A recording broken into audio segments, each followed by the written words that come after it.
বন্ধু বান্ধৱীসকল, আপোনালোকক পুনৰ এবাৰ স্বাগতম জনাইছোঁ মোৰ অন্য এটা বিদ্যালয়ত। তেন্তে পলম নকৰি আহকচোন আৰম্ভ কৰোঁ আমাৰ ধাৰাবাহিক উপন্যাস বৰষুণখন। বৰষুণ খণ্ড 9। কি হ'ল কাঞ্চন, ৰৈ গ'ল আছে? নাই এনেই। আহা আকৌ, আমি গুচিয়ে গৈছিলোঁ। ব'লা।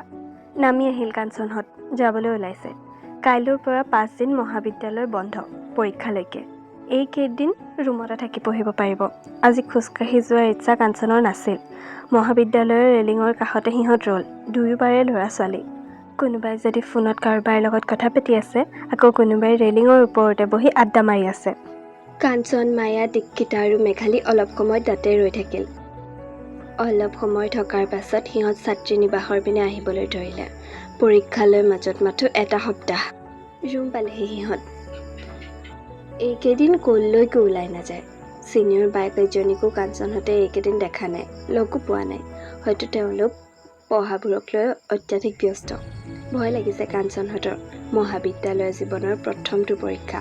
প্ৰশ্ন বা কেনেকুৱা ধৰণৰ আহে সিহঁতৰ যে কোনোৱেই ধাৰণা নাই। প্ৰথম পৰীক্ষাটো বেয়া হ'ব বুলিয়েই পঢ়িবলৈ লাগিল গোটেইকেইজনী। আৰু তেনেকৈ চাওঁতে চাওঁতে এদিন পৰীক্ষাৰ দিনটো পালেহি। ৰাতিপুৱা 6 মান বজাতে উঠিল সিহঁত। 9 বজাৰ পৰা পৰীক্ষা, 50 নম্বৰৰ। সোনকালে গাটো ধুই গোটেইকেইজনী ওলাইছে। ৰাতিপুৱা 8 বজাত ৰুমৰ পৰা সিহঁত কলেজলৈ বুলি ওলাই গৈছে। মনতে সোপামান ভয় সকলোৰে।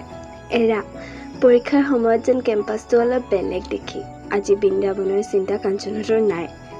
ডাঙৰ কৃষ্ণচূড়াজোপা চিন্তাও আজি নাই। আছে মাথো পৰীক্ষা ভাল কৰাৰ চিন্তা। বাহিৰৰ বৰ্ডখনত লগাই থোৱা ছিট প্লেনটো চালে। ৰুম নম্বৰ 27, কেমেষ্ট্ৰি ডিপাৰ্টমেণ্টটো নেকি? কাঞ্চনে নিজকে আচৰিত হৈ সুধিলে। মায়া, তোৰ ৰুম নম্বৰ কিমান? আমাৰ ডিপাৰ্টমেণ্ট। তোৰে ভালৰে? কিয়? মোৰ সৌ ছায়েন্সৰ ৰুমৰ পিনে, ৰুম নম্বৰ 27। দুয়োজনী গ'ল নিজৰ নিজৰ ৰুমলৈ। ভয়ে কাঞ্চনক হেঁচা মাৰি ধৰিছিল। সোমাল তাই ৰুমটোত। মাজৰ বেঞ্চখনতে বহিল। কাষত আৰু এজনী ছোৱালী। কোন ডিপাৰ্টমেণ্টৰ তুমি? এডুকেশ্যনৰ। তুমি? মই অসমীয়া বিভাগ। বেছি কথা পাতি নাথাকিলে কাঞ্চনে। প্ৰয়োজনীয় বস্তুবোৰ উলিয়াই বেগটো বাহিৰৰ দুৱাৰ মুখতে থৈ আহিল। সময়ত ছাৰ আহিল লগত, আৰু দুজনী বাইদেউ। বাপৰে, 3জন আহিছে। কাঞ্চনৰ যেন বুকুখন আৰু কঁপিবলৈ ধৰিলে। বটলটোৰ পৰা পানী ঢুকে ঢুকে খাইছে তাই। প্ৰশ্ন কাকত দিবলৈ এতিয়াও 15 মিনিট সময় বাকী আছে। চাই আছে চাৰিওফালে কাঞ্চনে। সকলোৰে মুখবোৰ গহীন। চকুহালক সংযত কৰাই কাঞ্চনেও গহীন হোৱাৰ অভিনয় কৰিলে। হঠাৎ কাঞ্চনৰ চকু বেঞ্চলৈ গ'ল, য'ত হোৱাইটনাৰেদি ডাঙৰ ডাঙৰকৈ লিখি থোৱা আছে, মিষ্টাৰ অনিৰ্বাণ কাশ্যপ দুৱৰা। চুই চালে তাইৰ নামটো। অনিৰ্বাণ। ছাৰে প্ৰশ্ন দিবলৈ আৰম্ভ কৰিলে। প্ৰশ্নখন হাতত পোৱাৰ পিছতহে কাঞ্চনৰ ভয়টো কমিছে। সকলোখিনি পঢ়ুৱাই আহিছে দেখোন। ওঠত যেন নজনাকৈ এটি হাঁহি ফুটি আহিল কাঞ্চনৰ। তলমূৰ ওপৰ কৰাৰ সময়ো যেন আজি কাঞ্চনৰ নাই। ধুনীয়া ধুনীয়া হাতৰ আখৰেৰে তাই এফালৰ পৰা উত্তৰবোৰ লিখি যাব ধৰিলে। এটা প্ৰশ্ন অলপ কঠিন আহিছিল, কিন্তু কাঞ্চনে ভাবি চিন্তি বনাই কৰি উত্তৰটো লিখি থৈ আহিলে। পৰীক্ষা ভাল হৈছে কাঞ্চনৰ। ওলাই আহিল সময়ত তাইৰ ৰুমটোৰ পৰা। কেনেকুৱা হ'ল পৰীক্ষা মায়া? একদম বঢ়িয়া হৈছে। তোৰ? মোৰো ভাল হৈছে। দীক্ষিতাক দেখিছিলি নেকি? নাই দেখা দেখোন। আহচোন অলপ আগুৱাই যাওঁ। দুয়োজনী অলপ আগুৱাই গ'ল। দীক্ষিতা ওলাই অহাই নাছিল এতিয়ালৈকে। পৰীক্ষা শেষ হোৱা প্ৰায় 15 মিনিটমান পাৰ হৈ গ'ল। ক'লৈ গ'ল বাৰু দীক্ষিতা? কাঞ্চনে ফোনটো লগালে তাইলৈ। প্ৰথমবাৰত তাই ৰিচিভ নকৰিলে, দ্বিতীয়বাৰত তাই ধৰিলে। ক কাঞ্চন, ক'ত আছ তই? ৰেলিঙত। সেইখিনি কিয় পালিগৈ? লগৰ কেইজনীৰ লগত আহিলোঁ। ক'বতো পাৰ ন? আচ্ছা বাবা, চৰি। তহঁতি ইয়ালৈকে, আমি ৰৈ আছোঁ। কাঞ্চনহঁত ৰেলিঙৰ ওচৰ পালেগৈ। দীক্ষিতাই লগৰ এগালমানৰ লগত আড্ডা মাৰি আছে। কেনেকুৱা হ'ল কাঞ্চন? আৰে জিয়া, তুমি ইহঁতৰ লগতে আছা? মোৰ ভাল হৈছে। তোমাৰ কেনেকুৱা হ'ল? মোৰো বিশেষ বেয়া হোৱা নাই বাৰু, ভালেই হৈছে। কাষ চাপি আহিল কাঞ্চনহঁত। অলপ সময় ৰেলিঙতে ৰৈ সিহঁত কেইজনীয়ে কথা পাতিলে। ব'ল না, এইকেইদিন বৰ বেয়াকৈ জোনবাই মমক মিছ কৰিছোঁ জানানে? কাঞ্চন, মোৰ মনৰ কথা কৈ দিলা তুমি। গোটেইকেইজনীয়ে খৰখেদাকৈ মহাবিদ্যালয়ৰ চকটোলৈ আহিবলৈ ধৰিলে। চালে চাৰিওফালে, কিন্তু নাই। আজি দেখোন দাদাজন নাহিল। অলপ আগলৈ গৈও চালে সিহঁতে, কিন্তু নাই, আজি জোনবাই মম নাহিল। মনটো মাৰি গোটেইকেইজনী যাবলৈ ধৰিলে। কাঞ্চনহঁতেও আহিবলৈ ওলাইছে। ইমান যে মন গৈছিল ম'ম' খাবলৈ যে কিয় বা নাহিলে আজি 7 তাৰিখ 15 তাৰিখে সিহঁতৰ পৰীক্ষা শেষ হ'ব। বৰ বেছি দীঘলীয়া নহয় পৰীক্ষাবোৰ। তেনেকৈ সিহঁতে ধুনীয়াকৈ পৰীক্ষাকেইটা দি গ'ল। কাঞ্চনহঁতৰ গোটেইকেইটা পৰীক্ষা বৰ ধুনীয়া হৈছে। কলেজীয়া জীৱনৰ প্ৰথমটো পৰীক্ষা সিহঁতৰ ধুনীয়াকৈ পাৰ হৈছে। আজি সিহঁতৰ শেষৰটো পৰীক্ষা। মনত ফূৰ্তি গোটেইকেইজনীৰ।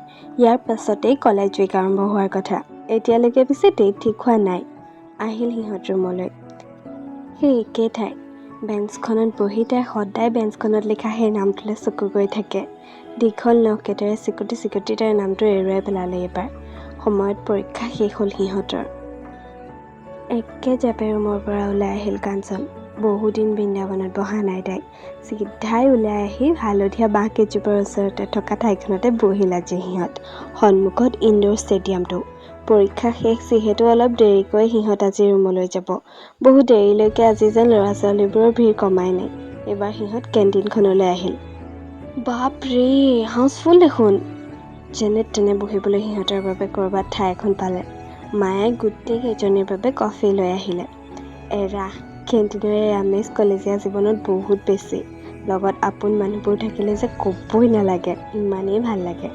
কথাৰে যেন গোটেই কেণ্টিনখন উপচি পৰে। কোনোবাই যদি চেলফি, কোনোবাই আকৌ ৰিলছ। এই কেণ্টিনৰ ভিতৰতে যেন চলি থাকে। কোনোবাখিনিত কেণ্টিনখনত প্ৰেমৰ বতাহ জাকো নবলা নহয়। প্ৰেমিক চৰাইবোৰে হাতত হাত থৈ কোনোবাখিনিত বহিও ৰয়। লগৰবোৰৰ লগত কেণ্টিনত খোৱা যিকোনো বস্তুৰেই যেন প্ৰেমত এবাৰকৈ পৰি যাব পাৰি। বিশেষকৈ কেণ্টিনৰ কফি কাপৰ। ইমান যে ধুনীয়া। কাঞ্চনহঁতে যেন কেণ্টিনখনৰ প্ৰেমত পৰিছিল। লগতে সেই কফি কাপৰো। হাঁহিত যেন কেণ্টিনখন শুৱনি হৈ থাকে।